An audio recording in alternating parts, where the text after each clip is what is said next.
আসসালামু আলাইকুম, কেমন আছেন সবাই? Very good opportunity for bachelor student. Sunmoon ইউনিভার্সিটিতে আপনারা জানেন রিজনাল কোটা রয়েছে অনলি ফর অ্যাম্পল এডুকেশন। তো সেই ক্ষেত্রে সানমনে আমি কেন বলি অ্যাপ্লিকেশন করার জন্য, সবাই কম্পিউটার সায়েন্স নিয়ে পড়তে চায়, ফিউচারে বিভিন্ন দেশে সেটেলমেন্ট চায়, পিআর চায়। পিআরের জন্য কিন্তু আইটি ডিপার্টমেন্ট বা কম্পিউটার সায়েন্স হলো বেস্ট একটা ডিপার্টমেন্ট, যেটা ওভার দ্য ওয়ার্ল্ড অ্যাকসেপ্টেবল এবং high opportunity for PR either in Korea or another country. So Sunmoon university computer science provide করতেছে ব্যাচেলর প্রোগ্রামে উইথ রিজনাল এবং প্রিভিয়াস সাকসেস রেট যদি আমি বলি আপনাদেরকে, লাস্ট সেমিস্টারে 100% ভিসা পেয়েছে অ্যাম্পল এডুকেশন থেকে। সো এই সেমিস্টারেও আমরা টোটাল স্টুডেন্ট যাবে অ্যাম্পল থেকে 40 জন। অলরেডি অ্যারাউন্ড 25 থেকে 30 জনের মতো ফিল আপ হয়ে আছে কোটা, বাকি কোটাগুলো আছে।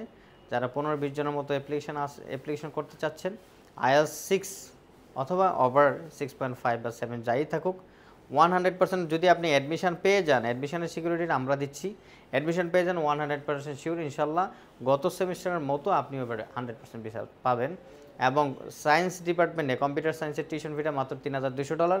আপনি সাথে পাচ্ছেন 50% স্কলারশিপ। অ্যাপ্লিকেশনের লাস্ট ডেট অক্টোবরের 12 তারিখ। তো যারা এখনও ব্যাংক রেডি নাই, সমস্যা নাই, অফিসে চলে আসেন ডকুমেন্টস নিয়ে। 100% ভিসা যদি চান উইথ কনফার্মেশন অফ রিজনাল, আপনি অ্যাম্পলে চলে আসেন এবং সানমন ইউনিভার্সিটি চুজ করেন। সো যারা এখনও রিজনাল পান নাই, confused, you are welcome to visit Ample Education. আসসালামু আলাইকুম।